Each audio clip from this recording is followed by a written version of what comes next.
Une chose est certaine. Si vous restez attaché à la parole, vous reviendrez avec un témoignage. Ce que Dieu veut vous donner dans votre vie, ce n'est pas une guérison. Ce que Dieu veut vous donner dans votre vie, ce n'est pas un travail. Ce que Dieu veut vous donner dans votre vie, ce n'est pas de l'argent. Ce que Dieu veut vous donner, c'est sa parole dans votre esprit. Elle fera de vous ce dont elle parle. Et vous brillez par la puissance du Saint-Esprit. Vous brillez par la puissance du Saint-Esprit. Vous brillez et rien ne peut vous arrêter. Ceci est votre saison. Ceci est votre temps. Rien ne peut vous arrêter. Ceci est votre temps. Ceci est votre heure. La faveur est votre partage.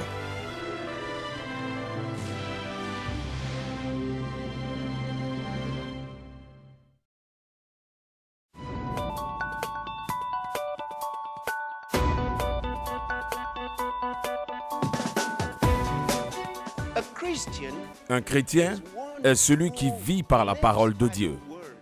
Il est un praticien de la parole. Il pratique la parole. Il vit la parole. La parole de Dieu règne sur votre intelligence. Ce que nous avons reçu est l'évangile. L'évangile veut dire bonne nouvelle. Et si cet évangile ne travaille pas pour ton bien, il y a quelque chose qui ne va pas. Si vous ne pouvez pas jouir de ces petites choses de la vie, comment pouvez-vous jouir des réalités spirituelles? Il nous donne toutes choses richement afin que nous en jouissions. Décidez-vous de vous réjouir des choses que Dieu vous a données. Vous serez étonné de la manière dont votre vie s'illuminera.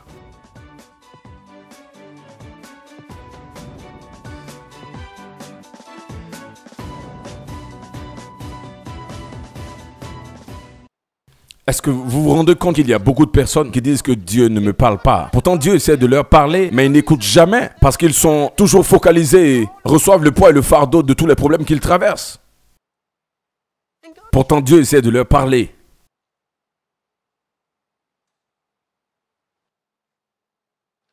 Apprenez à prendre plaisir à vos jours. Apprenez-le. Pratiquez-le.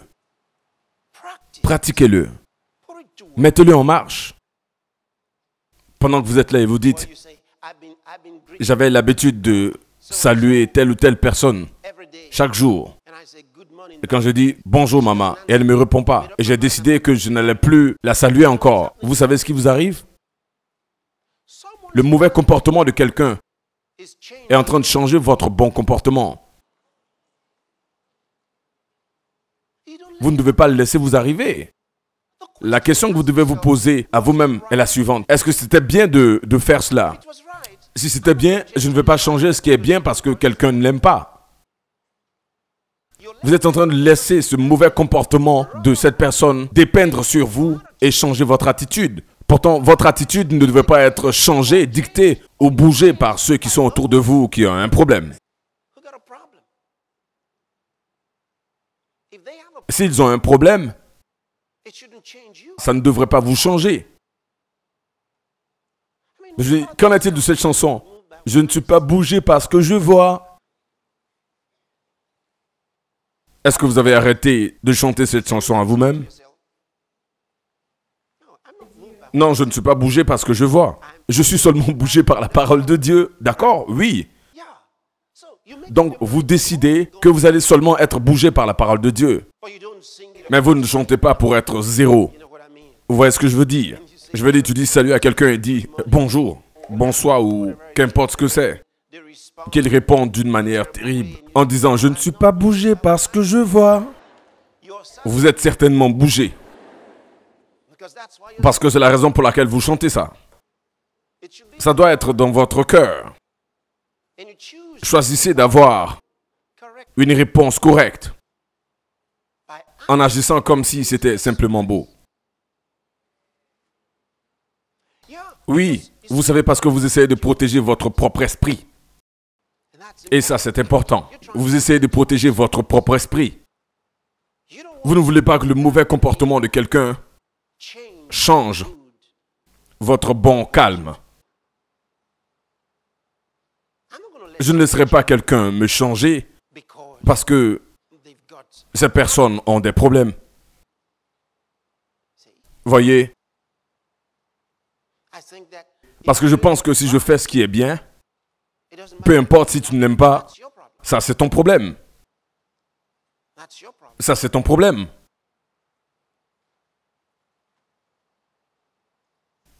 Parce que je suis en voyage et je dois jouir du voyage.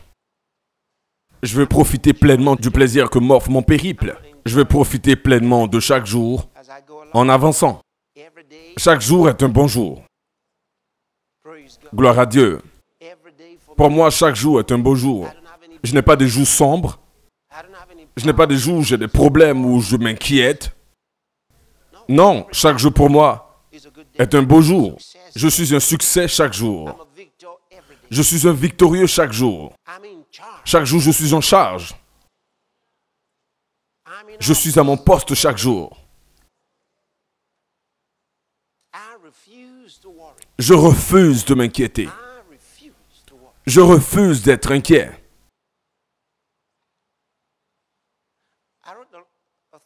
J'ai écrit quelques pensées ici pour vous. Laissez-moi vous les lire. Alléluia. Les inquiétudes d'hier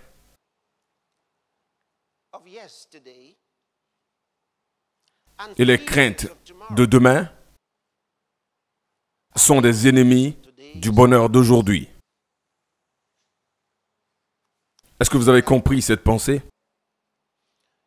Vous savez, beaucoup de personnes ne vivent pas aujourd'hui. Ils vivent dans leur passé et ils essaient de vivre dans leur lendemain. Ils vivent dans le passé et ils essaient de vivre dans le futur. Et qu'est-ce que Dieu a dit qui était son nom? Il a dit « je suis », pas « j'étais », pas « je serai ». Il a dit « je suis », ça c'est mon nom, « je suis ». Et sans la foi, il est impossible de plaire à Dieu. Et qu'est-ce que c'est que la foi? La foi, c'est maintenant. La foi est. La foi agit maintenant. La foi n'est pas concernant hier. La foi n'est pas demain. La foi, c'est aujourd'hui. La foi, c'est aujourd'hui. C'est la réponse que vous avez de Dieu dans sa parole maintenant. C'est ça la foi. Qui est-ce que je suis maintenant? Peu importe le fait que, hier, après avoir fait une sorte de bilan, j'ai découvert que je n'étais pas un bon membre du service d'ordre, que j'étais improductif et que j'étais bien loin de l'excellence. Ça, c'était hier. Ça, c'était hier. J'ai le choix de regretter tout ce qui s'est passé hier. J'ai le choix de regretter tout ce qu'on m'a dit hier. Pour penser encore et encore aux paroles blessantes qu'on m'a dites hier. Et de penser que j'ai envie de mourir. J'avais envie même de me cacher sous le sol. Vous savez, vous pouvez vous sentir si terrible, si affligé, à telle enseigne que les 2 semaines qui suivent, tu continues d'emporter le fardeau. Le poids de ces paroles si terribles que tu as entendues. On m'a même parlé devant et dans la présence de mes petits frères. Je n'oublierai jamais ça. Et vous ne pouvez pas l'oublier. Chaque fois que vous allez au travail, vous vous en souvenez. Cela vous tourmente chaque jour. Vous vous souvenez toujours de ce qu'ils ont dit vous concernant, de ce qu'ils ont dit contre vous. Et maintenant, vous vous dites à vous-même, je vais réussir, au moins pour leur prouver que je ne suis pas un échec. Pourtant, ça ne marchera jamais. Parce que la raison pour laquelle vous êtes un succès, c'est pour que vous puissiez prouver à quelqu'un que vous n'êtes pas un insensé. Non, vous serez un insensé en essayant de prouver à quelqu'un que vous n'êtes pas un insensé. Vous voyez? Donc vous avez une option. Vivre dans le passé et penser encore et encore à ces échecs ou les arguments du passé. Ils ont dit ceci ou ils ont dit cela. Ils ont dit ceci me concernant, ils ont dit cela. Laisse-moi vous dire quelque chose. Si vous voulez vivre dans le passé, il y a beaucoup de personnes pour vous encourager. Oh oui, je suis sûr, ils sont là. Ils vont vous aider. Ils vont vous garder dans le passé.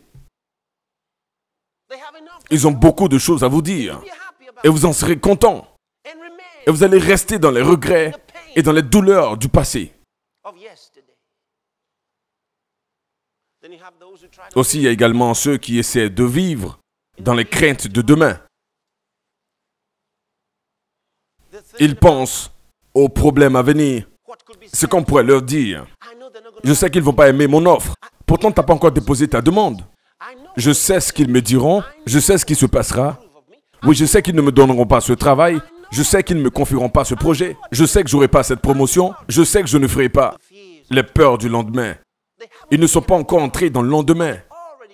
Mais déjà, ils ont commencé à vocaliser leurs craintes. Soit ils vivent dans les regrets d'hier ou dans l'effroi et la crainte du lendemain.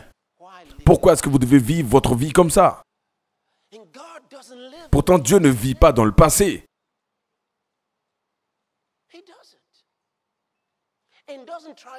Et Dieu ne triomphe pas dans vos craintes. Non.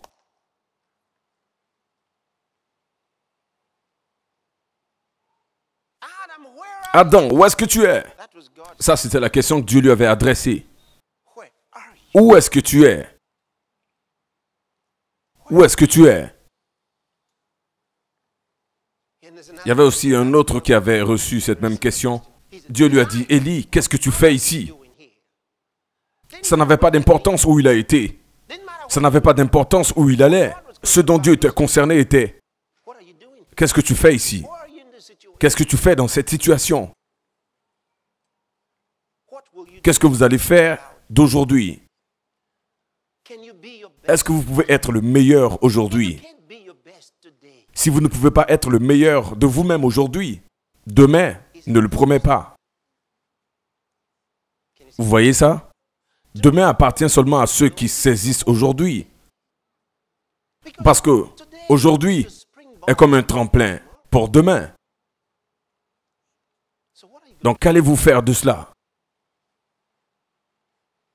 Est-ce que vous pouvez faire d'aujourd'hui un succès? Est-ce que vous pouvez être heureux comme vous devez l'être aujourd'hui?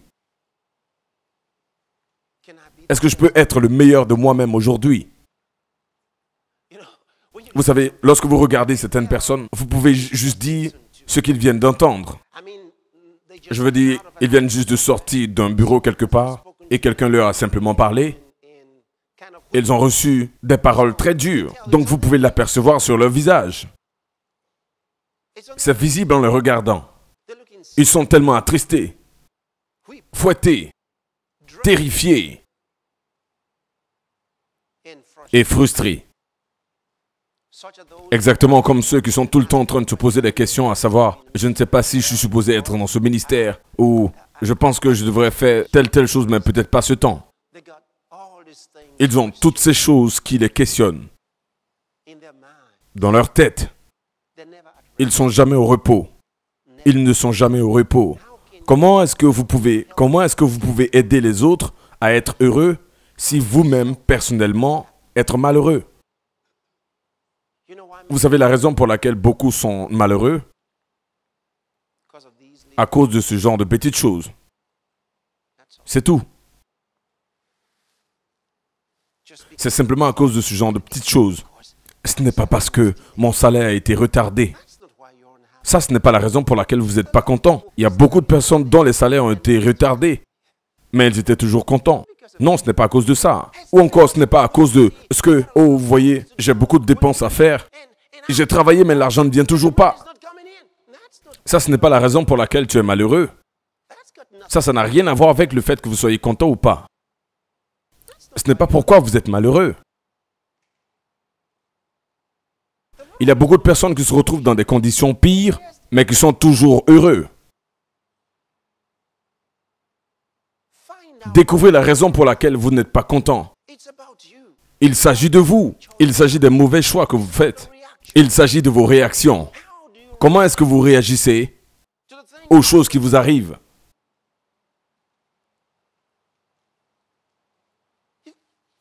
Vous devez faire un choix. Soit c'est comme ceci ou c'est comme cela. Et vous savez, dans les choix de la vie, il n'y a pas de juste milieu. Il n'y a pas de choix de milieu.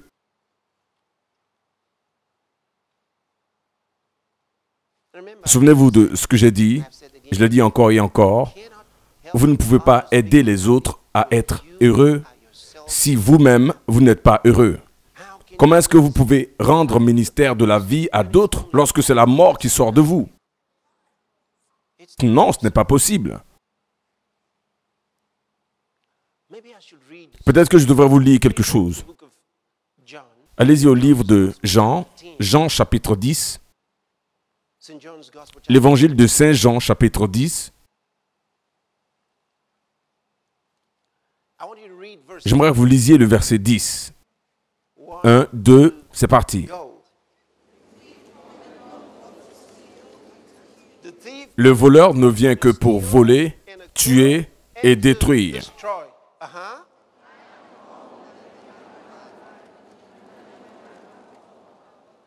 D'accord, ça c'est la version de la Bible Darby. Maintenant, lisons cela dans la traduction de la Bible amplifiée. Quelqu'un a-t-il la version de la Bible amplifiée? Lisons ce verset dans cette version.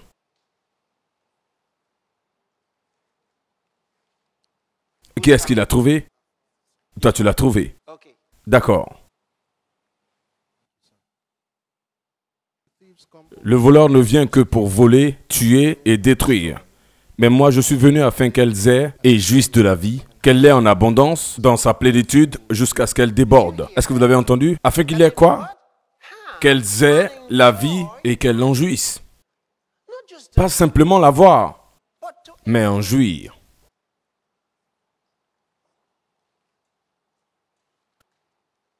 Vous ne pensiez pas que ce mot « jouir » était dans la Bible? Regardez cela encore. Regardez encore le mot, regardez-le. Parce que pour certains d'entre vous, c'est étrange que ce mot soit dans la Bible. Le mot « jouir », c'est vraiment étrange. Vous dites, oui, peut-être que c'est parce que ce n'est pas la version Darby, c'est pourquoi. Eh bien, laissez-moi vous montrer un autre. Mais jouissez de celui-là d'abord. Dieu veut que nous ayons et que nous jouissions de la vie. Oh mon Dieu! Avoir et jouir de la vie. Quelqu'un me dit, ah, si c'est le cas, ça veut dire que je suis vraiment loin de cela.